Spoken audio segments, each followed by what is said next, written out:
Support for Colorado Today comes from Credit Union of Colorado. With access to over 30,000 ATMs and a mobile app, they're dedicated to offering the services of a big bank with a heart. Learn more at honestlygood.org. After some funky weather, things are starting to warm up this week. And if that's not enough to make you start thinking about the summer, this season's lineup for Film on the Rocks was just announced. The movies selected include 2001: A Space Odyssey, Legally Blonde, and the sequel to every millennial's favorite masterpiece, Shrek 2. Tickets will start out at $25, and the first movie will kick off Monday, June 9th. I'm Arlo Perez Esquivel. And I'm Bazi Kanani.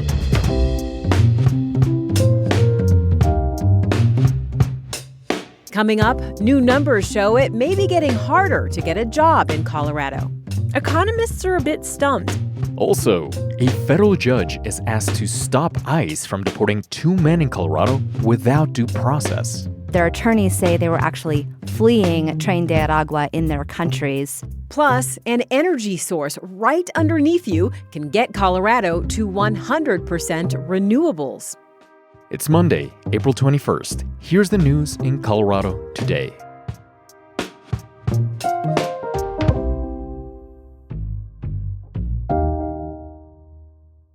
The percentage of Coloradans who are without a job keeps going up. That according to the latest report from the state's labor department.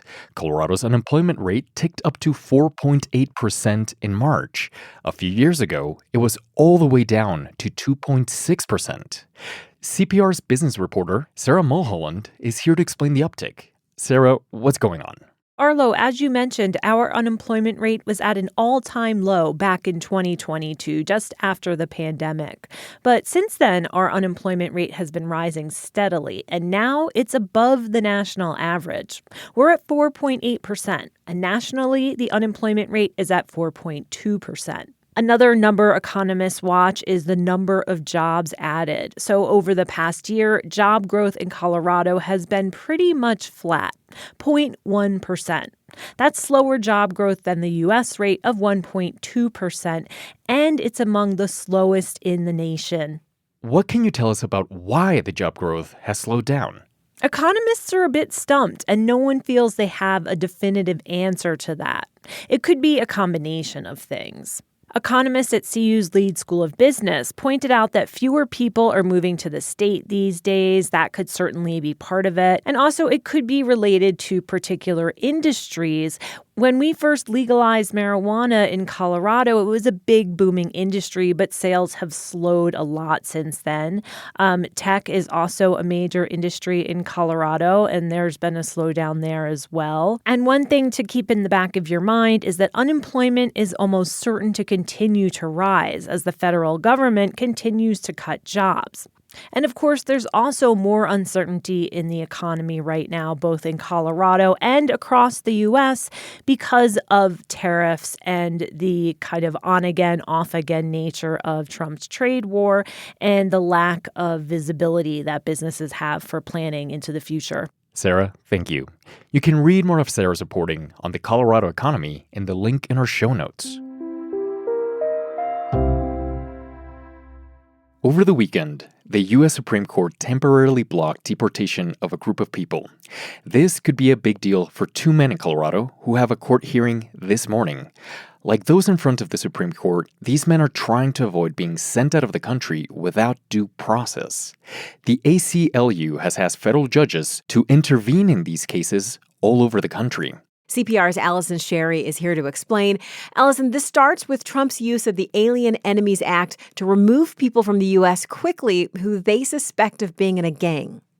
Right, and the evidence for calling these 2 men enemies of the United States, at least that we can see, isn't clear, nor is the evidence that we know of that they're members of this Venezuelan gang, Tren de Aragua.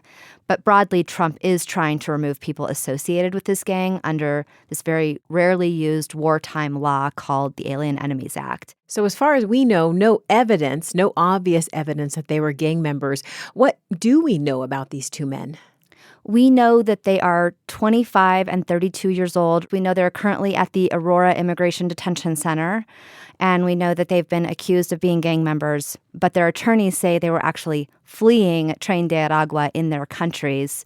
The ACLU says they do have tattoos, but they're not gang tattoos. One is a niece's name that one of the guys got tattooed. The other one has his mother's name tattooed.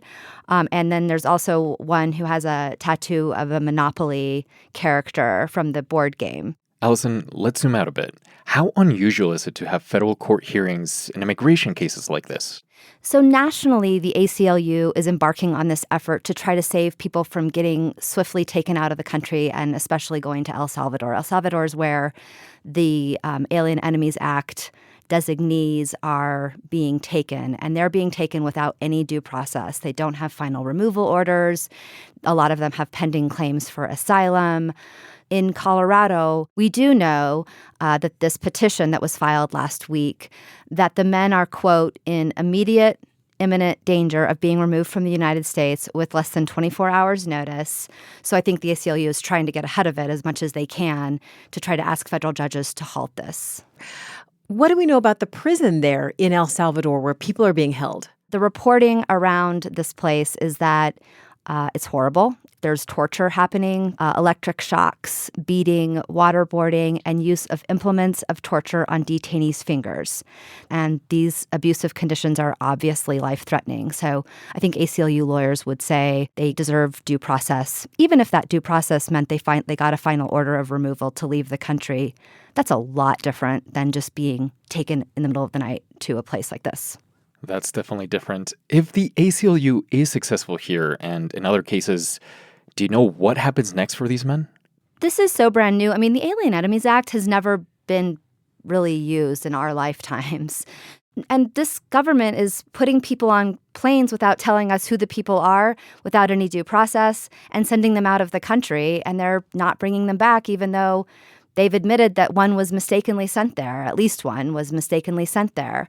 So it feels like every day there's a filing for a temporary restraining order to halt this action or halt that action. I think lawyers are not totally sure what could happen. And it seems like a lot of these scenarios are sort of every day changing. Allison Sherry, thank you. Thanks. Colorado is poised to take advantage of a relatively new kind of renewable energy. The idea is to generate power and replace traditional heating and cooling systems with underground heat. It's called geothermal energy. CPR's Climate Solutions reporting team of Sam Brash and Ishan Thakur have spent several months traveling to the places around Colorado at the forefront of this movement. They join us now. Ishan, what is the promise of geothermal? What could this do for us? So it could do a couple things. One, it could help replace coal as a base load power source.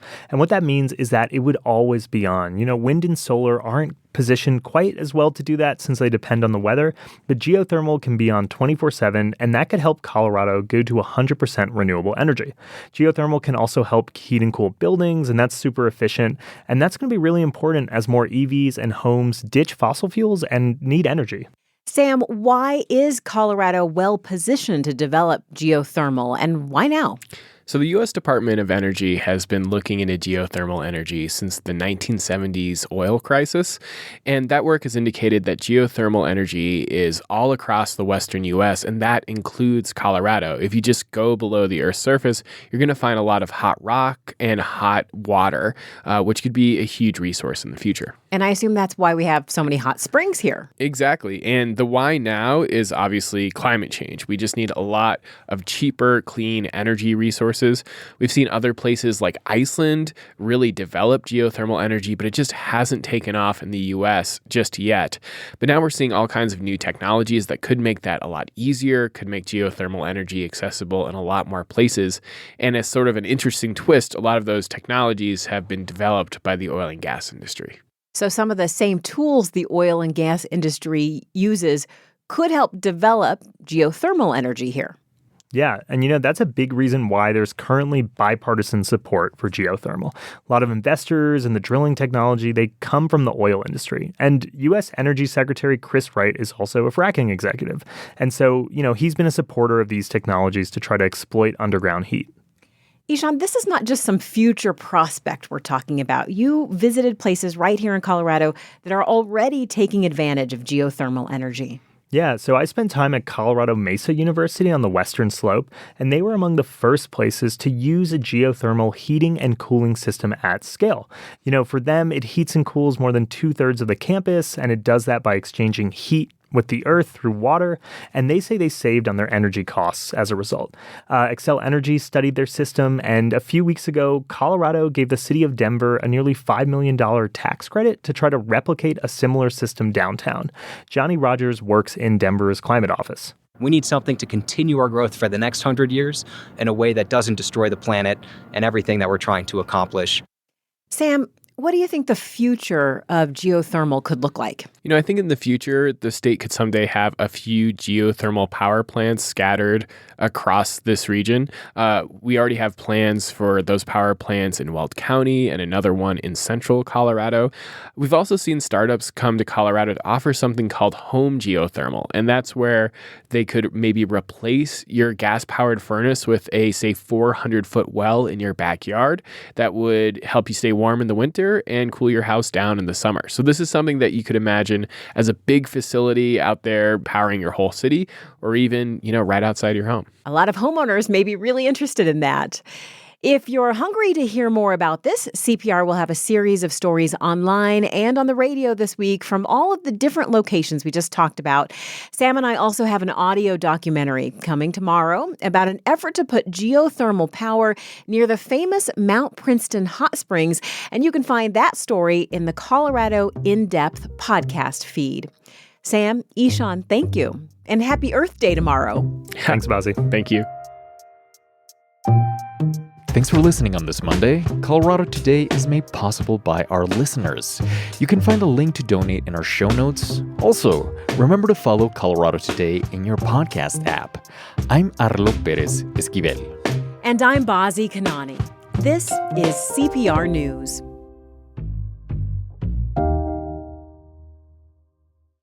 Support for Colorado Today comes from Credit Union of Colorado.